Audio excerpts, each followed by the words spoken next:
Le public bientôt de retour dans certains stades de foot britanniques. Le gouvernement semble l'envisager au regard de la situation de l'épidémie qui s'améliore. Londres mise beaucoup sur la mise en place d'un passeport sanitaire. Un tel certificat indiquerait qu'une personne a été vaccinée et qu'elle est négative au coronavirus. Ce passeport serait utilisé notamment pour les rassemblements de masse, comme certains événements sportifs, ou dans des salles de spectacle. Des expérimentations sont prévues dans les prochaines semaines.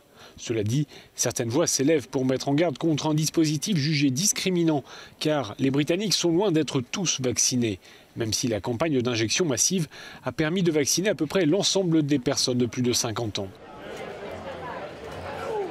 Par ailleurs, le Premier ministre va permettre à la population anglaise d'effectuer 2 tests de dépistage rapides par semaine.